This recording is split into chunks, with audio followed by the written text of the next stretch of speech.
จังไรเชียวมานอยู่บ่มันมานมานบ่ถือถือกระสอบเลยสอบเลย โอ้ปานนั้นตี ไม่ต้องห่วงลองห่วง ครับแน่นอนเดี๋ยวก็ไปจะดูอีกอันหนึ่งดีกว่า คนเคยไปหากินก็ฮู้โลดกันเป็นบวงนี่แล้วจักเจียจังใดแล้วมีแต่สะเอาแล้วน้องยาทุกคนน้องยาไปกินปลา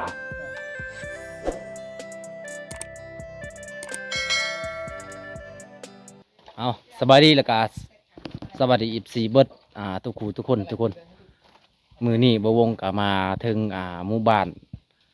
วิสัยทุกคนบ้านวิสัยบ้านเป็นหมู่ของบวงสมัยตะกี้ทุกคนเป็นเพื่อนกันบ่ได้ไปเที่ยวกับหลายปีเติบทุกคนกับประมาณ8 ปีตอนนี้กับบวงกับมาอยู่บ้านวิสัยเมืองวิระบุรีทุกคนตอนนี้ก็สิไป เมืองส้นบ่ เมืองส้นทุกคนโอ้พุ่น ว้าวผิดทุกคนมีเจ้าภาพอยู่นี่ก็เลยมูท่วงทุกคนทางใดก็สิไปสิไปควงแห่ทุกคนหมู่ว่าได้ปลาหลายเพราะว่าช่วงนี้ฤดูฝนทุกคนไปจังไดก็ไปครับสวนกันอันนี้ก็จะเป็นบรรยากาศทุกคนก็จะมีทุ่งนาอยู่ติดกับบ้านเพราะว่าหมู่บ้านนี่ก็เขาเจ้าเฮ็ดนาหลายบ่ได้เฮ็ดให้ทุกคนแต่ส่วนหลายแถวบ้านมะวงก็เขาเจ้าก็เฮ็ดให้ทุกคนเฮ็ดให้บ่มีนามันบ่แม่นแบบทุ่งเพียงอันนี้ก็เป็นทุ่งเพียงเวลาบ่มีน้ำห้วยก็เฮ็ดได้ทุกคนมันเป็นยามฤดูฝนเฮ็ดได้นี่ในนาสิพาไปหาปลาทุกคนจังได๋เสียวมานอยู่บ่มื้อนี้มานบ่ถือกระสอบเลย สอบเลย โอ้ปานนั้นตี ไม่ต้องห่วง ลองห่วง ครับแน่นอน ไปแต่ละเทื่อนะได้บ่ ได้ตัวเนาะ ได้เนาะ ทำไม่ได้ไพ่จะถือเป็นชอบ เสือทุกคน เพราะว่าบ่วงมาหากันมาครั้งแรกบ่เสือหมู่จักสิว่าจังไดแหละจังไดก็ไปรับสนเหมือนกันว่าสิได้ปลาแล้วบ่ทุกคนคือสิแม่นทางนี้นะบ่วงก็ไปตอนนั้นก็ลืมแล้วทุกคนอันนี้ก็จะเป็นเหล้าข้าวโอ้ทุกคนเหล้าข้าวในหมู่บ้านนี่ทุกคน เพราะว่าเขาเจ้าตั้งในเหล้าข้าวก็มันติดกับเฮือนโลดทุกคน อันนี้ก็จะเป็นเฮือนแล้วก็มาตั้งเหล้าข้าวจุดนี้โลด ถ้าว่าเป็นหมู่บ้านบ่วงนี่มันตั้งเหล้าข้าวบ่ได้ทุกคนคันตั้งเหล้าข้าวพูนก็จะเป็นแบบเขตนอก ตั้งแบบติดๆในเฮือนก็คลั่มทุกคนเป็นฮีตของเมืองกองอันนี้จักเผาหยังนี่ก็บ่ฮู้คือกันเพราะว่าบ่วงก็บ่เคยได้ไปหาปลาจักเทื่อทุกคนอยู่แถวนี้นะอยู่แถวเมืองสระบุรีบ่แม่นเมืองวีระบุรีทุกคนเว้าผิด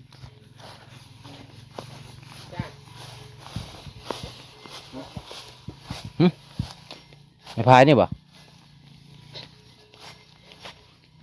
เจ้าก็จะไปนำบ่ไปนำกันทุกคนเอ้าเขาหน้านี่ก็งามทุกคนเลยแต่ว่าเขาเจ้าเกี่ยวแล้วปั้นแล้วเนาะปั้นแล้วบ่เชียวโอ้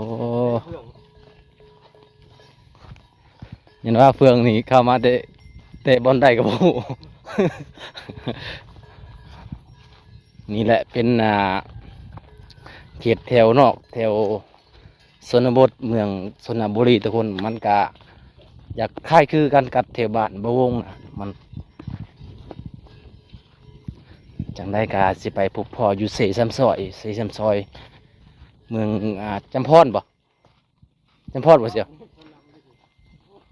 เสซ้ำซอยนี่มันอยู่อันนั้นพระลานเนาะขามอยู่พระลานงัวทำนี่ประมาณราคาเท่าไรอยู่พี่นะ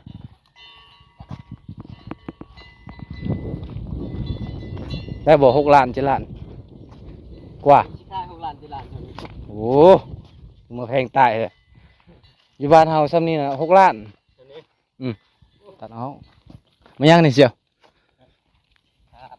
ถาดโอ้คนเสียเนี่ยเขาเอาไว้ก็ดูกเนาะเขาบริพังบ่เท่านี้นะมันยางปั่นจรวดทุกคน แถวนี้เขาเจ้าบริพังเนาะ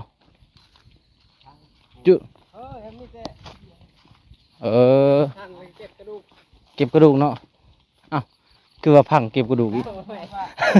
เลยเก็บแบบนี้นะสมมุติว่าเอาเลยสมมุติว่าเจ้าจะเอาเข้าถาดเอากระดูกเข้าถาดอะเขาบ่ได้เดี๋ยวเขามาฟังเลย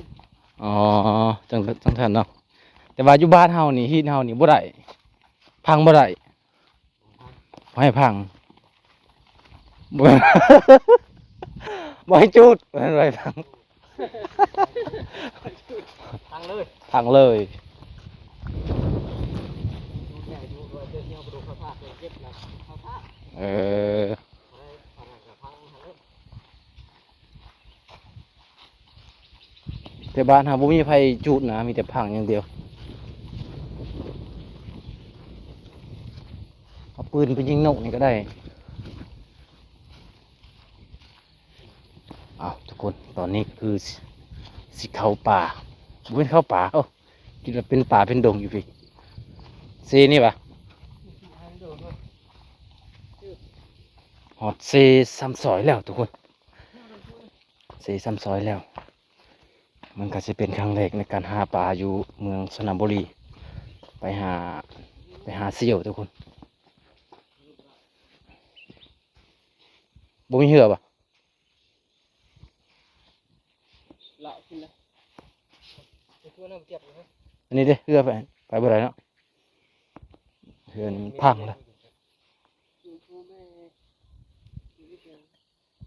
อันนี้ก็จะเป็นเซซ้ำซอยทุกคนเซที่เขาเจ้าหาปลาได้หลายยามเดือนได้หาปลามันออกนะยามฝนนี่บ่ เดือนเดือนเก่าป่ะเดือนเก่าสิ 90เนาะอันนี้ก็เดือน11แหละ อยู่แก่งให้มืดตายอยู่แก่งปลาหน่อยเห็นไหม อยู่แกงฮะอยู่บนนั่นน่ะแกงกล้วยน่ะบ่ เดี๋ยวปลาหน่อย แกงปะนาว อันนี้น้ำมันบ่อยากหนีนะ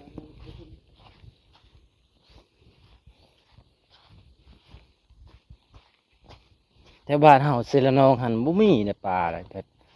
เอาไปหากินแต่ก็ไปบ่ฮอดชั่วโมงก็ได้ มันบ่หลายมันบ่ขึ้นมาหั้นน่ะเขาเฮ็ดเขื่อนน่ะคันยามมันขึ้นมาก็หลายปลาแบบปลาคือลำเงินได้เมื่อวานนี่แหละจากปลา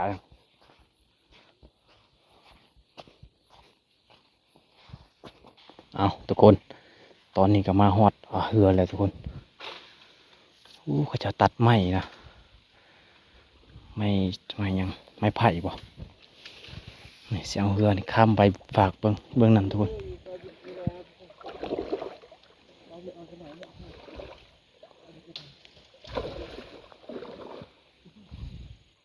ความลังเนี่ย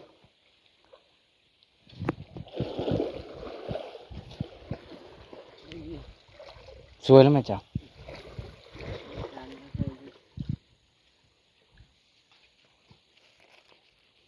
ดูฉันอะไรแช่ไก่ก็ไม่แช่เพื่อยาแล้วเนี่ยคือมันเลยหลากู เรือมันจมทุกคนคืออาซีอะไรนี่มันจมแล้วก็แล้วเขาเจ้าบ่ได้ถือนะเขาเจ้าบ่ถือบ่ได้ใส่มันก็เลยจม อยากไหลไอ้ปล่อยสปอยเนี่ยไปดูเราทีนึงพาโอ้ยนะอะไรพี่ไอ้ตอนไม่ดึกไอ้เด็กก็ไปจะดูเชียนหนึ่งดีกว่าอ้าวขึ้นเดี๋ยวจ้ะ ทื่นคนเคยไปหากินก็ฮู้โลดคันเป็นบ่วงนี่แล้วจักเจียจังใดแล้วมีแต่สะเอาแล้วสะวันมือบ่แล้ว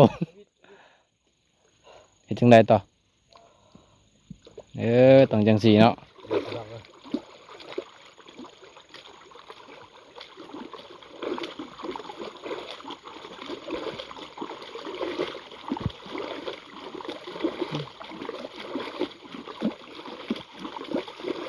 น้ำแห้งขาวคือเก่า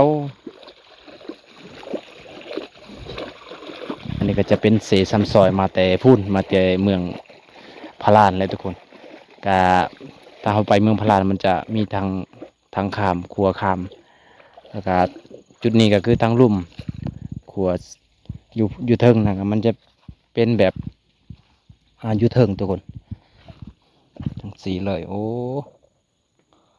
2 คน3 คนสิไปได้ปะ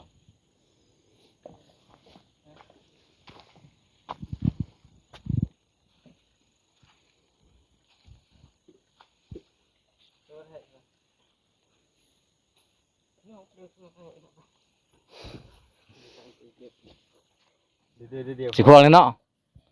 2 3โอ้ยจังสีแล้วเนาะ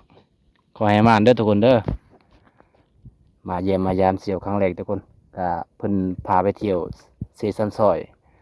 ก็สิได้มานป่าหรือบ่ก็บ่ฮู้เบิ่งเรือก็อู้ต้องได้สระตลอดทุกคนเพราะว่าเรือมัน ไปโมโม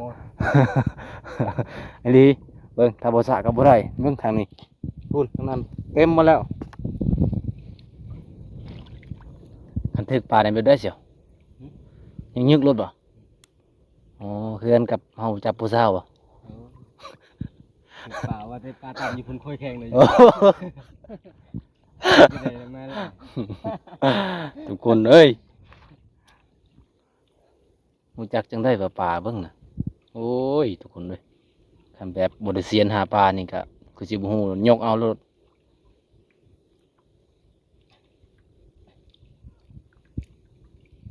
ฮู้จุดบ่เคยควางแบบฮู้จุดบอนปลาหลายปลาบ่หลายบ่เสีย โอ้เสียน ใช่ วางพุทธ อ๋อเบิ่งโอ้บ่ได้จักโตเนาะ เต็มแพ้ เต็มแฮอ้าวเอาหอมไหม ตอนนี้ประมาณ บ่มานทุกคน แต่ว่าเสียว่าปลาหลายควางแฮบ่เห็นถือจักโต อันนี้ก็คือเฮ็ดหยังเสียวไอ้เฮ็ดหยังเนี่ย ปุ๊บปุ๊บปุ๊บ สิระเบิดปลาโอ้ย ระเบิดปลาระเบิดปลา สิเฮ็ดจังได๋นี่ถามแท้สิล่อปลาบ่ ระเบิดปลา โอ้แปลว่าควงบ่ได้ทุกคนควงกินนี่เสียว่าบ่ถึกแน่นอนคันสุดนี่นะต้องเอาสุดใหม่บ่ ที่น่ะฉลันได้นั่นตากัน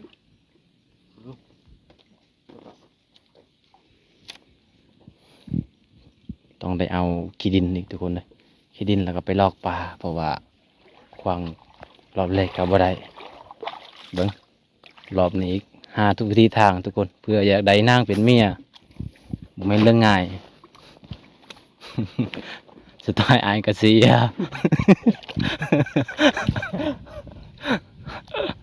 เอาทุกคนมาเบิ้งรอบที่สองเพราะว่าหมูก็เปลี่ยนวิธีหาปลาใหม่ทุกคนก็เอาแบบขี้ดิน อะไรเฮ้ยเจ้าตึง ไม่ยังขาบ่ยูดีกว่าโอ้ต้องได้ปั่นเนาะปั่นเป็นก่อนเอาเรื่องมาจัด ลองเบิ่งเอาคำว่าลองบ่ฮู้คันไปลองรอบนี้แล้วบ่มาแล้วแหละบ่อยากเสือบ่ได้ อีหลี บ่เสือแล้วได้ มัวว่าได้ก็แม่นเมาแล้ว หมู่ว่าปลาหลายขวางปัดบ่ได้ทุกคนเอา1 2 3ดึกเข้าไปอยู่หมุงไหนคนก็จะตัดเอาไม้ไผ่บ่ฝนตกซ้ำมื้อนี้ทุกคน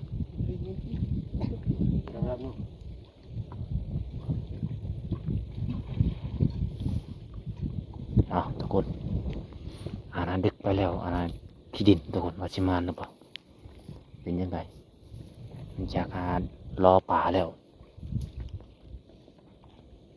คนก็จะตัดไม้ไผ่เอา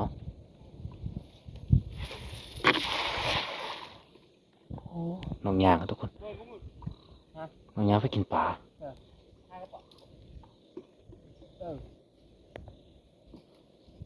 มึงก็มาได้เลยฮะมึงก็มาได้เลยถูกประเพียก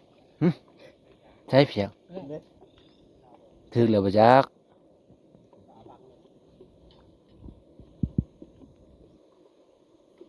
ทางใดเลิกบ่อยู่นี่นะ2 เมตรมอด2 เมตร อาจารย์ลงบุญครับ มึง เอาลองลงมาดู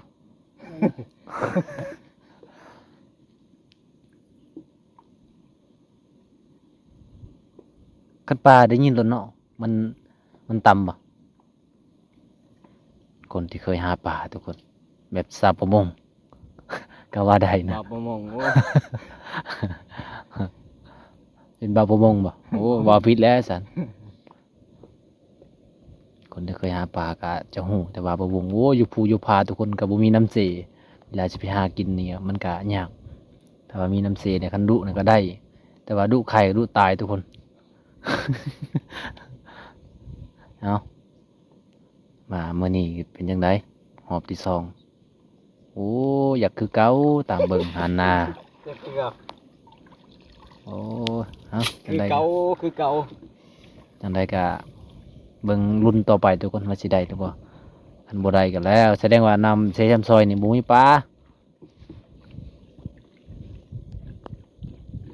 โอ้คิดว่าสิได้ปลาใหญ่ๆทุกคนบ่ได้เฉย